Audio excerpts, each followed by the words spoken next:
Welcome dear students and all the viewers. Now in today's video lecture, I will demonstrate you the non-interfacing programs of our microprocessor and microcontroller laboratory. Non-interfacing programs is done for microprocessor part as well as for microcontroller part. So first I will start with microcontroller part using Keil software. The program which we are going to study is to write and simulate ARM assembly language program for data transfer, arithmetic and logic operations. We will demonstrate this with the help of a suitable program. So here we have to write the code for arithmetic and logic operations. This is one program, and the another program is for data transfer. Now what I will do is I will double click on Keil Microvision 4 software.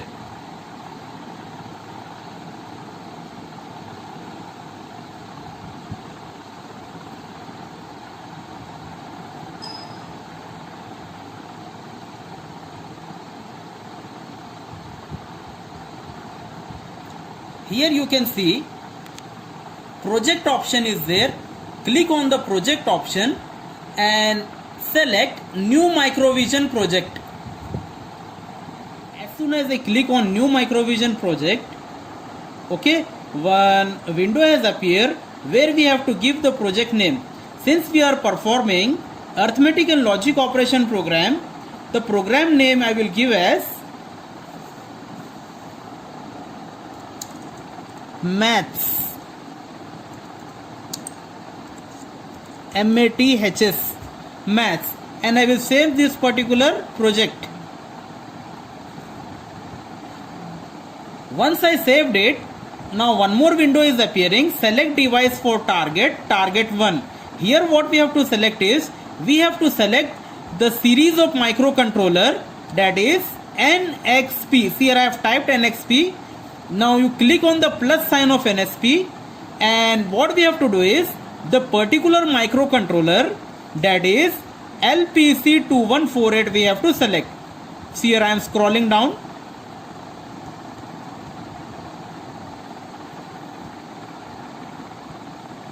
So here is LPC2148. Just click on it.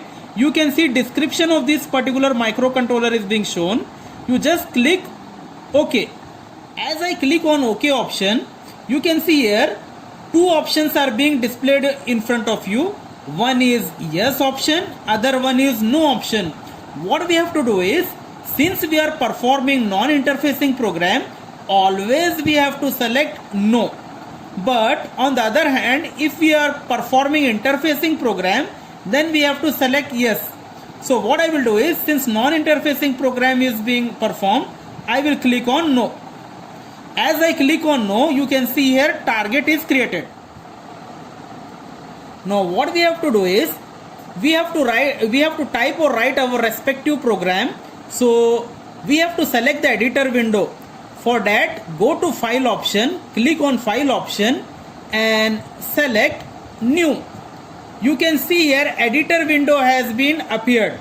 So before typing the code, one important thing you have to do is, for always and always you have to give one tab space. See, I am pressing the tab key.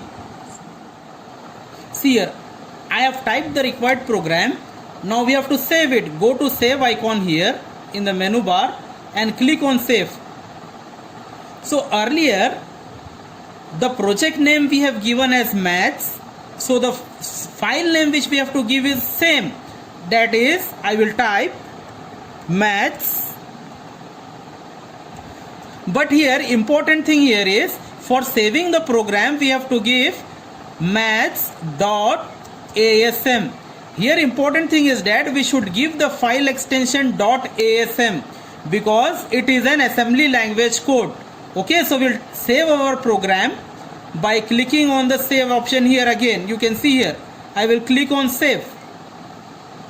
Once I clicked on save option, you can see here color of the data has been changed and the required registers, that is R0, R1 and R2 color has been changed to green and data in the register has been changed to red. What we have to do is click on plus sign of this target.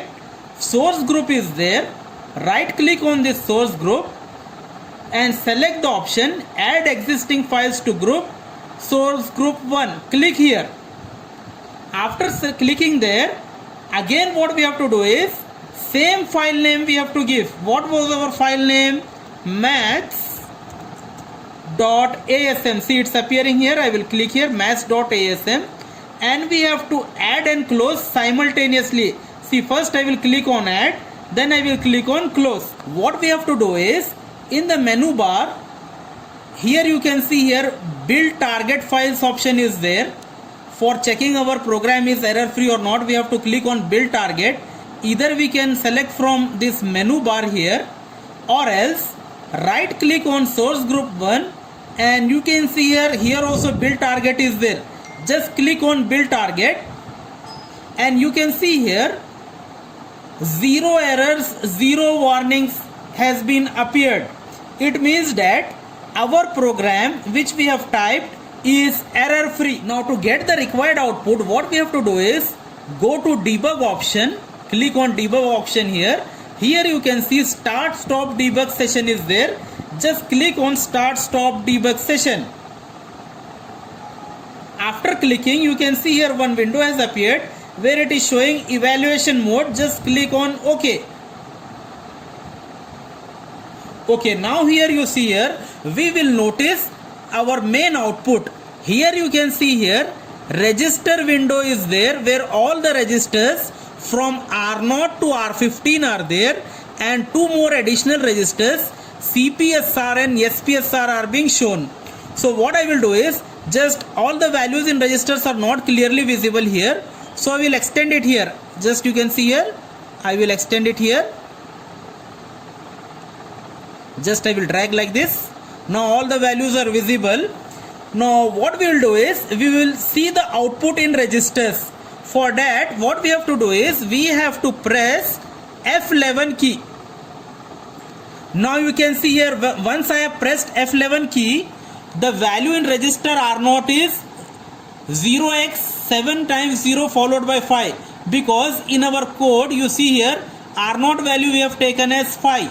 Next again, what I will do is, again I will press F11.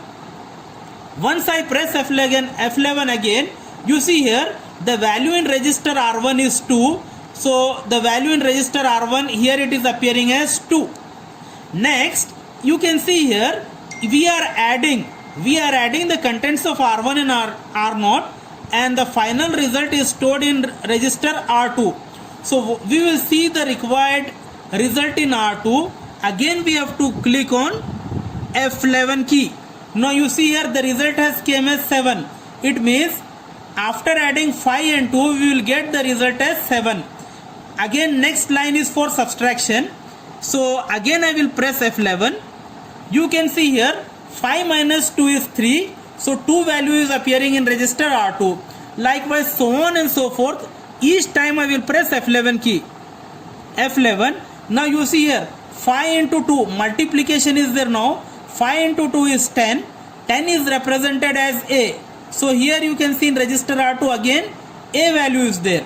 Likewise we have to go for logical operations here. You can see here OR is there, AND is there, XOR is there. So I will show you the result by pressing F11 key each time. Now you see here for OR operation this result we are getting. For AND operation this result we are getting. And for XOR operation again we will get this result. Okay, so this concludes our program. I hope this concept is clear for you all students.